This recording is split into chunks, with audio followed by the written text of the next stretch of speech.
to mark the opening of our presidency, and we really appreciate the long journey you have taken to be with us today. And I'm very honoured to welcome you back to Dublin. Your presence here today is a demonstration of the strong bonds between Ireland and Ukraine, and of Ukraine's place in Europe. Russia's brutal war against your country is a gross violation of international law. It is an affront to everything Ireland and the European Union stands for. Over 4 years on from Russia's full-scale invasion, it is truly shocking that today this war is deadlier for civilians in Ukraine than at any point since the start of Russia's war of aggression. Russia's indiscriminate attacks against Ukraine's civilians and critical infrastructure are not the actions of a country seeking peace. By contrast, I know that you, Volodymyr, and the people of Ukraine want peace. A peace that must be just and lasting, a peace that must not reward those who seek to change borders by force. Ukraine's strength is in its people, ordinary people with extraordinary resolve, who continue to endure, to resist, and to fight to defend their homes and their freedom. Not because they are immune to the fear and pain Russia's war has inflicted, but because they refuse to give in to it. And that is what bravery looks like. The issues at stake are not just fundamental for Ukraine and its people. What is at stake is fundamental for European security as a whole and for the international rules-based order on which we all depend for our security. We all want the same thing for the people of Ukraine. Ukrainians deserve to live in a peaceful and prosperous country within secure and internationally recognised borders, and we wish to see Ukraine take its rightful place in the European Union family of nations and shared values. As Ireland takes up the EU presidency today, I pledge our steadfast support for Ukraine.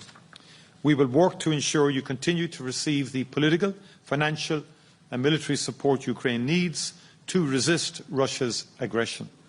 We will work to continue the disbursement of the European Union support loan.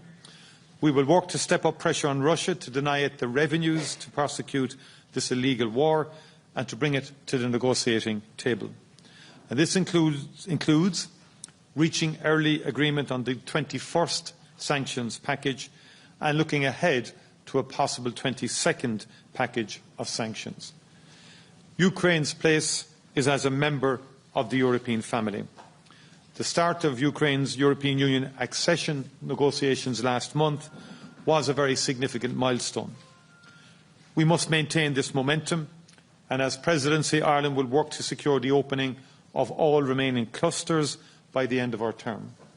Millions of Ukrainians have been forced to flee their homes and country, with Ireland hosting more than 80,000 Ukrainians today. They have integrated into Irish society and are enriching our communities in many ways, as many more have also done across the European Union. I have no doubt they will play an important role in rebuilding their country when Russia's war ends. President Zelensky, Volodymyr, you can count on our presidency of the European Union to keep support for Ukraine at the top of the European Union agenda. And you can count on the solidarity and support of the Irish people. We will stand with you for as long as it takes. Slava Ukraini. Thank you very much. Дорогий Міхал, пане Тішок, шановні присутні, команда Міхала, шановні журналісти, усі присутні. Перш за все, я хочу подякувати вам. Я дуже хочу подякувати вашій країні, вашим людям, безумовно, за таке відношення до наших людей.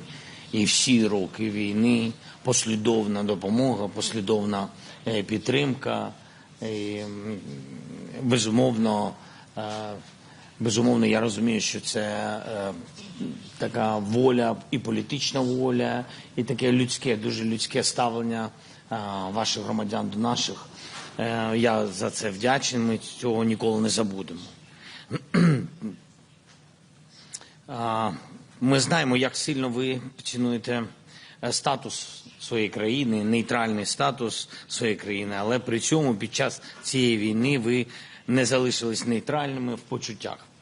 Ви побачили чітко добро і зло і робите те, що необхідно, щоб все ж таки наблизити мир. І Міхол зараз про це говорив, і ми про це говорили під час нашої двосторонньої зустрічі. Це пріоритет закінчення війни. І нехай Росія не бачить в цьому поки що свого пріоритету. Ми зможемо їх змусити, безумовно.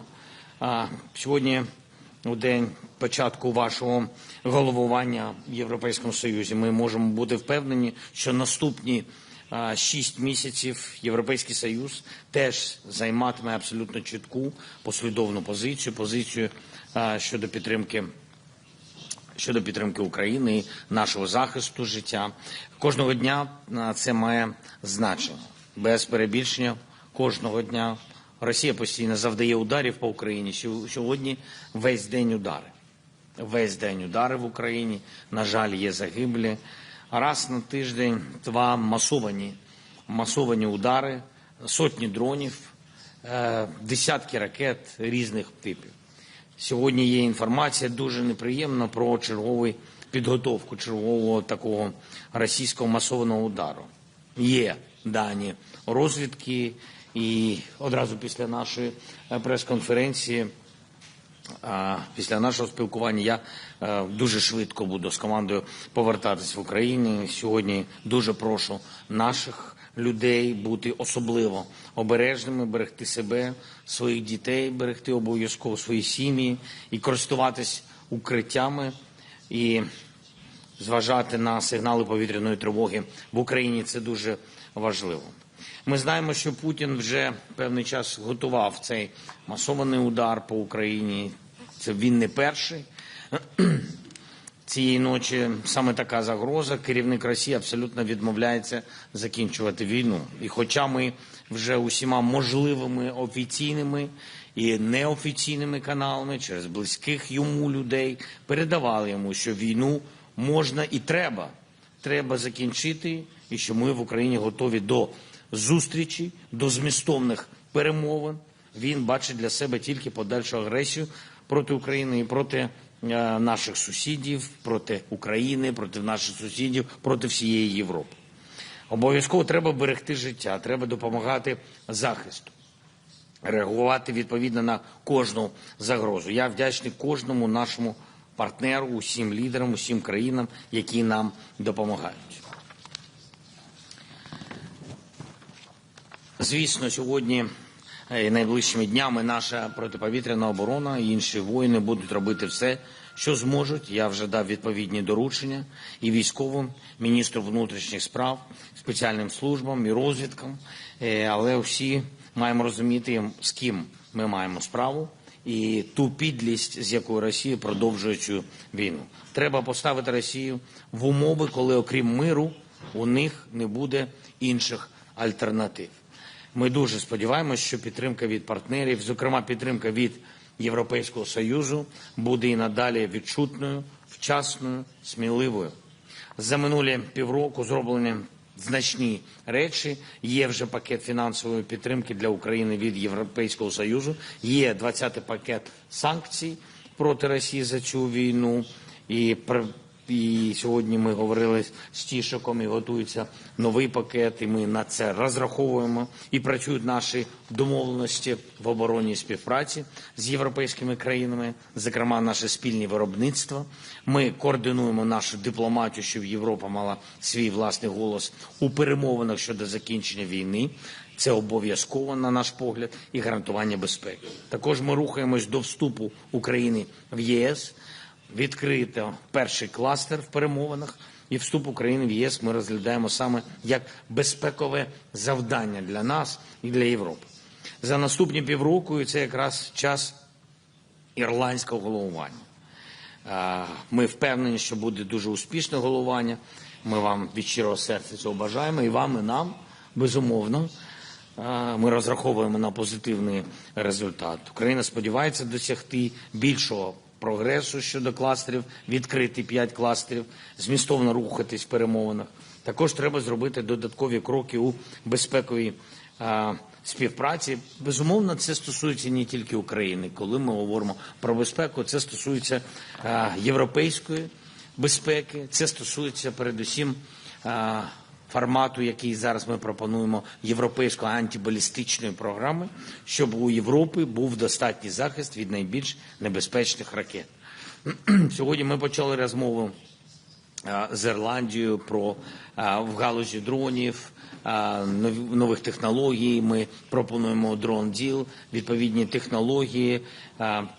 Це дає можливість побудувати пряму і дієву співпрацю між нашими підприємствами, компаніями. І дуже віримо, що Ірландія позитивно буде розглядати такі можливості майбутньої співпраці. Це безпека неба, це безпека моря. І ми також говорили про додаткові санкційні кроки проти Росії, які можуть допомогти наблизити закінчення війни. Росія зараз може тільки одне вбивати, у Росії вже не залишилось сильної економіки. У Росії вже, що називається, не зберегти обличчя. І після всіх злочинів, ударів, після всіх цих історичних помилок Росії, єдине, що зараз треба від них, це щоб вона закінчила війну і свої знущання з життя. Єдність Європи. Бажано, щоб була єдність Європи і Америки, і всіх партнерів, і дійсно відчутний тиск на Росію за війну. Це інструменти, щоб був мир. Ми дякуємо, що Євросоюз з нами в цій роботі, в цій боротьбі заради миру, заради захисту незалежності України, наших національних прав, життя наших людей. Життя завжди має перемагати. Життя точно переможе. Я вдячний за кожен результат, який вже є, за все те, що ми досягнемо надалі. Дякую, Ірландія, за всю всеосяжну допомогу, за запрошення. І бажаю вам миру і успіхів. Слава Україні! We might take some questions. So first, Tony. Thank you very much. Tony Connolly from RTE Television. President Zelensky, to you first. In light of what you've been describing about the overnight deadly attacks by Russia on Ukrainian civilians and what you're signalling about an imminent, perhaps bigger attack by Russia, is it credible that a component that could be fueling Russia's war machine is still being shipped from Ireland to Russia, given the connections between that plant, that refinery, and a sanctioned Russian oligarch? And Taoiseach, are you able to give President Zelensky an assurance that every step will be taken to prevent the further shipment of alumina from Ireland to Russia? Thank you. Michael, you want me? Yeah, first of all, we had a good discussion on that specific issue in the bilateral that we just had. And I explained to Vladimir that we are coming to the completion of an investigation so we get the full facts surrounding the entirety of this issue, and that then we take that up with the Commission, and that we do not want to be in a position where material emanating from a plant in Ireland goes to support the Russian war machine, and that we discussed a variety of issues around that, and we will, as I say, complete the investigation. We'll engage in discussions with the Commission at that point. Ми дійсно обговорювали сьогодні дуже предметно з Мікхолом це питання, з його командою. Кожна тонна сировини, яка потрапляє до Росії, використовується проти нас в цій війні. Це те, що ми розуміємо, це те, як ми бачимо. Ми вдячні уряду, команді Мікхола, що Ірландія проводить відповідне розслідування. Ми дуже надіємось на результат, позитивний для нас, безумовно. Результат в цьому розслідуванні, і дуже надіємось, що цього не треба буде чекати місяці. Тому я впевнений, що в кінці кінців все, що ми сьогодні робимо, ми обрізаємо можливості во всіх сферах Росії нарощувати мілітаризованість як своєї території, так і території тимчасово окупованої нашого Сходу, частин нашого півдня, а також нашого півострова Крим. І для нас дуже важливо, щоб вони зменшувалися. Економіка їх, як тільки вона зменшується, ми одразу це бачимо. Ми одразу бачимо, як тільки економіка Росії зменшується можливість масованих атак. І все це відображається на кількості жертв потім в Україні. Скажу чесно. Тому ми дуже зацікавлені в результаті цього розслідування. Thank you. We'll take a question from Jorge now. Hello, Jorge Liboreiro with Euronews. I have a question on accession. President Zelensky, today you repeated your ambition to open the 5 remaining clusters as soon as possible, but we see 2 obstacles now. First, Hungary. Peter Magyar is expressing fresh reservations about accession and is slowing things down. And then with Poland, you are currently embroiled in a very bitter dispute with Poland over your decision to rename one of your military units. The Polish defense minister even said that your decision could lead to the blockage of accession process. So how do you intend to convince Peter Magyar to leave his reservations? How do you intend to bring down tensions with Poland before it spirals out of control? And for the Taoiseach, what do you make of the fact that bilateral disputes could derail a policy that is one of your top priorities for the presidency? Thank you both. Thank you so much for your question. So first of all, we count on all the countries on unanimity of EU to open all the clusters from our side. We did everything what the Council, what all the leaders asked us to do. Even with some difficulties with Orban government, we did everything. So I hope that Peter Magyar will support, and I hope that also Poland government will support. I think it's important when we all have rules, not, I mean, it's just, political emotions, and they said we have rules in EU. We have to do what we have to do. So that's why, be honest, yes, we did everything what was in agenda for opening clusters.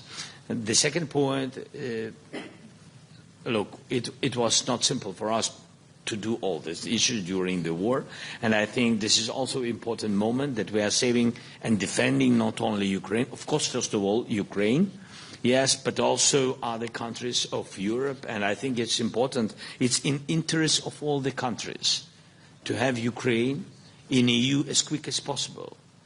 So this is what I think, and we have some internal questions. What you asked about the Poland and Polish government, we are neighbors, and I'm sure, of course, we had difficulties in our history, but mostly countries in Europe had difficulties in the past, but we live now. Now we have one aggressor, and now we have unanimity, and we are defending EU, and we have to think about security for our people for the future. And that's why I think that questions always will find answers if we are ready to be strong neighbors and if we are ready to find answers. So Ukraine is ready. Ukraine, I think, is a strong partner and a good friend for our neighbors. I hope that our neighbors will support. By the way, we had the Conference of Reconstruction in Gdańsk, in Poland, the native city of President, both, and Prime Minister of Poland. So we had the conversation on the level of Prime Ministers. They opened this conference. Thousands of people been there. Business, and it's also in the interest of Polish business, I know, to come with other partners, with other businesses, including Irish business to come after this war will end for reconstruction is good. It's win-win. So I hope that we have more things in the future than in the past. Could I say that, first of all, accession to EU membership is something the Ukrainian people deserve and need, and it's something they've been aspiring to in the context of defending their homeland and their sovereignty. They want a European way of life, with all the freedoms that go with that. And we have to keep that as the central objective, and Russia cannot win the war. And therefore unity is important between all the EU member states on that central question. It is not the first time that bilateral issues have been problematic for accession. We've had it at different times in the Western Balkans, for example. And our view and our task is to make sure that we overcome those challenges. Our own history with the Good Friday Agreement was all about reaching parity of esteem between different traditions, different culture, language, and so on, and understanding that people come from different perspectives to an issue. It's about respect, and it's about mutual respect of where people are coming from. And thirdly, I do believe that, given what has happened in Hungary after the election and so on, it's been a breath of fresh air in terms of the approach to Europe. And we hope that follows through in terms of the opening of the clusters for Ukraine and Moldova, and indeed others as well, in terms of in the Western Balkan context, that others can come along, so that we have a broader movement and momentum behind the accession question, and we will work constructively with all concerned to bring that about. Next question from Sean. Good evening to you both. Taoiseach, you said in your speech there that Ireland will do everything it can to make sure Ukraine has the military aid that it needs. Is that a change in policy away from Ireland providing only non-lethal when you combine it with that offer that was made to provide armoured combat vehicles? I asked you this earlier, you didn't really answer the substantive point. Is that not overstepping the line of neutrality if we're getting into providing equipment which could be lethal? A much sinful question. Let's come in if that's all right. And President Zelensky, perhaps you might answer why it was Ukraine didn't take up that offer and said no to those combat vehicles. And also, while Ireland has said that it will support Ukraine, some 16,000 Ukrainians here face the end of their state-sponsored accommodation in August. Did you discuss that with the Taoiseach, and are you concerned about what will happen to those citizens who have fled the war and come to Ireland? I think your question earlier was about specific trucks, which I don't believe were lethal. And I would make the point that all of our aid so far has been non-lethal. That's Ireland. But we're now talking in the context of the EU presidency. And Europe will do everything it possibly can. And that's the context in which I am now speaking on behalf of the presidency of the European Union. And Ireland's aid remains non-lethal, humanitarian as well. And also through Denmark and Lithuania, we've had joint procurement in respect of a range of equipment and demining and defensive equipment that has been sent to Ukraine and paid for through Irish funds. So that's the context to it. It's very straightforward in that sense. And Europe will continue through the SAFE programme and through the loan that's already been agreed, the 90 billion, that's already agreed. That's now the issue is that be drawn down and allocated as quickly as possible to give capacity to Ukraine as early as possible to provide for its people and to defend itself. What do you want to hear from me? Sorry. You asked me about some weapon from. And then it's armed vehicles. Light combat vehicles. Yeah, it was the answer from our Ministry of Defense, and it's true that.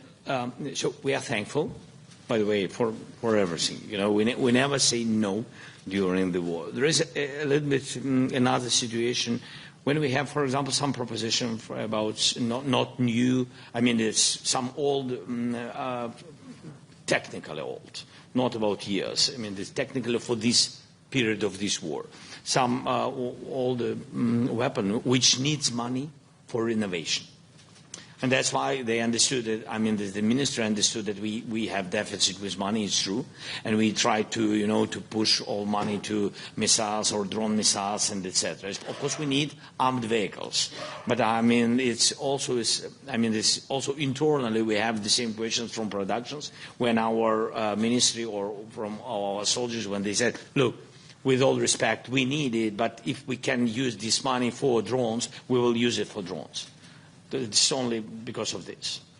And in relation to the accommodation for the Ukrainians in Ireland that's going to end next month, did you discuss that with the teacher? We spoke about our people, and so I understand that you helped about I think 2 billion A year. Yeah. a year. Yes, it's a big amount.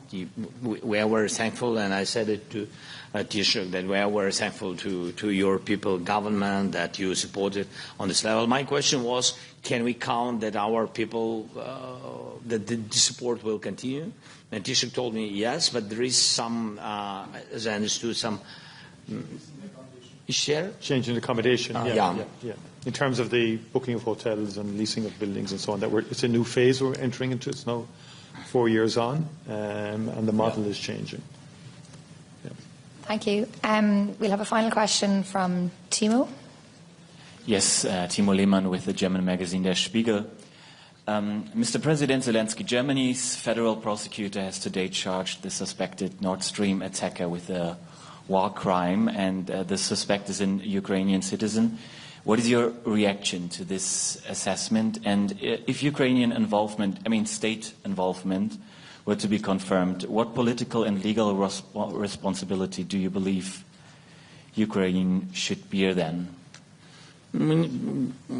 If I can, Ukrainian language, use Ukrainian language. Тобто ми не знаємо зараз всіх деталей цього процесу. Так, ми не отримували офіційно всіх деталей. Принаймні, я не бачив. Відповідні органи наших двох країн, я думаю, що вони з'єднаються, і коли ми отримаємо більше деталей, напевно, зможемо відреагувати. Поки що зарано говорити.